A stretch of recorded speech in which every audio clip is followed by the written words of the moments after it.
Hello everybody, my name is Tasha Gates. As an actress, I've had dramatic roles in motion pictures and a recent hit television series. Soon to come, I'll be playing the role of Roberta in John Patrick Shanley's Danny in the Deep Blue Sea in an independent off-Broadway production. I now hold a new role as the honored narrator for the audiobook collection from the entire portfolio of historical and science fiction written by the author Dr. Don W. Hill. Today, you will soon hear an excerpt from Dr. Don Hill's novella, The Menehune. Longer than a short story, but shorter than a novel, The Menehune is a terrifying story that speculates the possibility that a now lost race of diminutive Paleolithic warriors called the Menehune may still exist in the shadows of modernity.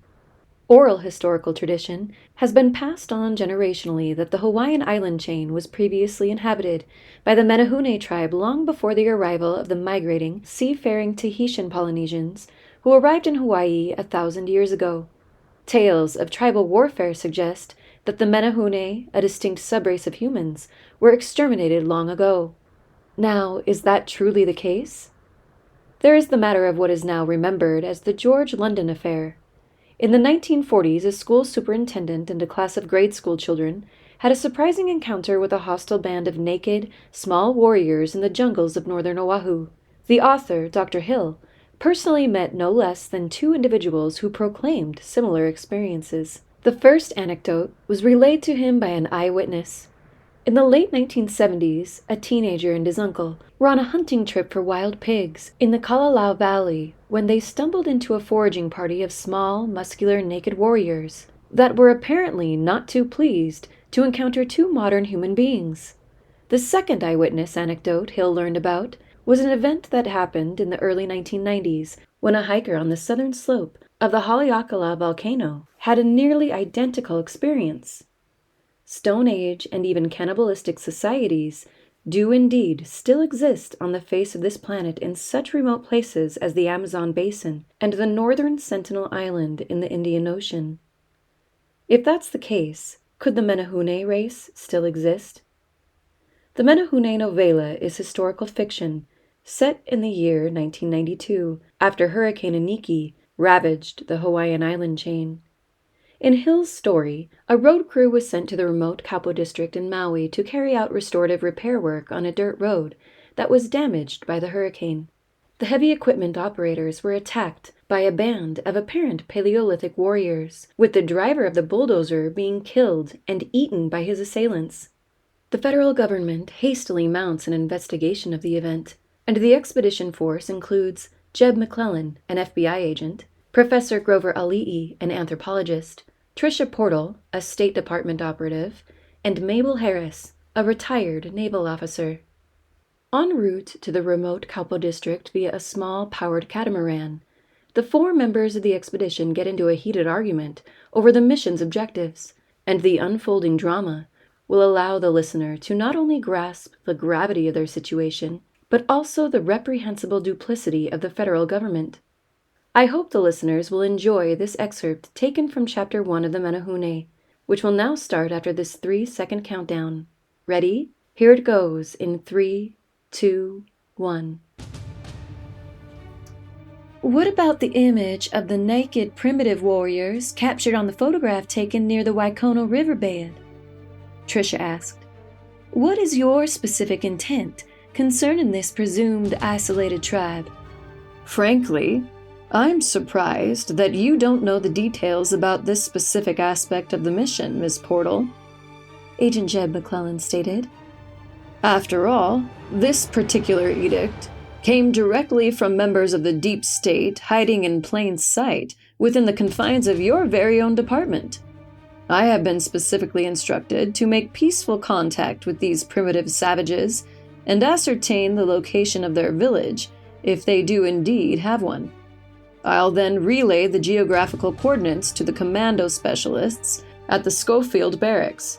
In short order, a team will be shipped out here to the Kaupo district to take care of the problem once and for all.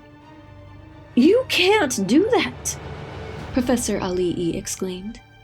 If this particular band of warriors that assaulted the bulldozer and road grade operators are indeed from a primitive, Paleolithic tribe as the case may be, they no doubt reacted out of pure fear towards monstrous, earth-moving internal combustion machinery that they had likely never seen before.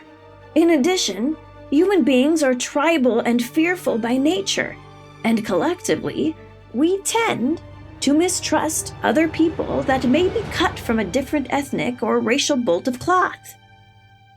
I disagree with that hypothesis, Professor Ali'i, Dr. Harris countered.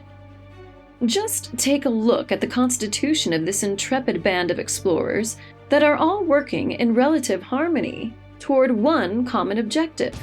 Within this very group, we have one Black, 2 Caucasians, 1 Pacific Islander, and an Oriental skipper. The preferred term is now Asian, not Oriental, Skipper Nishioka espoused as he hopped down the gangway from his post at the helm. You're wrong, Dr. Harris. If the truth be told, I, for one, can't stand to be around any one of you sanctimonious sons of bitches.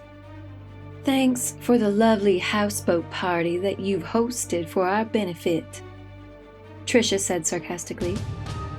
I can't speak on behalf of my colleagues. However, I've had quite a delightful time up until now. Should I start looking for that razor-sharp nosebill from a sawfish that I spoke of earlier, Captain?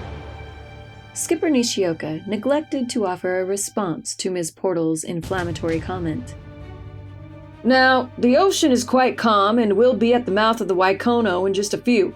I'll pull up on the rocky shoreline just long enough for you people to jump out from the bow.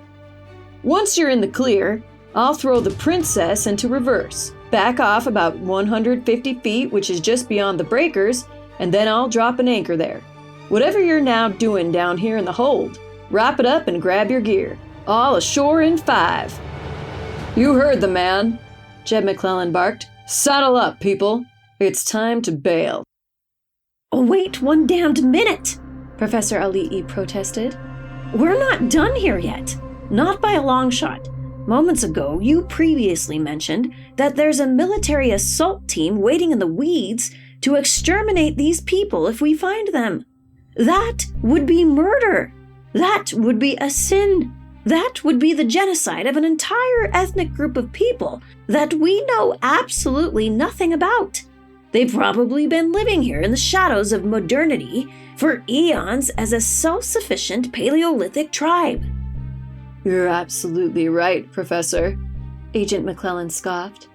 If they're living out here off the grid, without any comprehension of a capitalistic economic model, or conversely, they're currently unencumbered by a helping hand offered by an intrusive, progressive, and paternalistic government welfare system, then that's exactly why they'd need to completely disappear.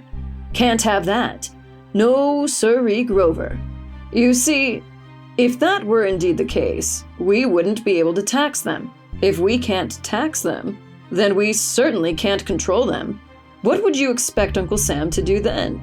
Just simply let these primitives live out here as free as the proverbial bird of paradise, independent from all the glorious benefits of the modern American dream? I can't believe what I'm hearing with my own ears, Dr. Mabel Harris said. A primitive Stone Age tribe is indeed out there, Jeb McClellan said. You people need to think of these evil little savages as an invasive species. Nothing more and nothing less. This tribe is just like the nasty-ass big-thorn kiawe tree that grows like a weed on the leeward side of this island. The kiawe is a documented invasive species, erroneously introduced to this island chain long ago. The filthy kiawe tree, if ever encountered, needs to be uprooted, and then the residual stump needs to be burned out, just before the dirt from which it grew is sterilized with gallons of carcinogenic, herbicidal poisons, and then covered in salt. We're talking a formal, government-mandated, barren moonscape policy over here, people. This primitive tribe, if and when encountered, should be treated in a similar, aggressive fashion, I tell ya. You're the one in this expedition who's indeed an evil savage, Ali'i fumed. Spare my life. This couldn't possibly be a feeble attempt at an insult emanating from the mouth of a man who self-identifies as being of Polynesian descent now, could it? The G-Man sneered at Grover Ali'i before turning to Mabel Harris. As for your own personal, goody-two-shoes incredulity, Dr. Harris, I'm the one who can't believe what I'm hearing with my own ears. So what's your game, Agent McClellan? Ali'i asked with furrowed brow. Looks as if you're trying to pick a fight for no particular reason, are you not? Sounds like you've got a bone to pick with me, and a big one to boot. If that's the case, just lay it on the line, won't you? You're a fool, Grover Ali'i, and a hypocritical one at that. What? Ali'i responded to the affront. Did you just call me a hypocrite? You heard me, the FBI agent stated. Time to get down to the brass tacks, amigo. Out of respect for the very fact that you are indeed of Polynesian descent, I'll give you this one last chance to tell your fellow colleagues about what we're dealing with out here before I spill the beans. If you make me say it, you and your ancestors will certainly be painted in a most unfavorable and embarrassing light of reprehensible scorn. Stop! Ali'i protested. Are you expecting me to recite an act of contrition in front of a church altar for some remote crimes that I never even personally committed? Do it! You damn well know the name of this primitive tribe that attacked those heavy equipment operators. Just say it, you coward, before a man can find redemption, or perhaps even salvation after this life.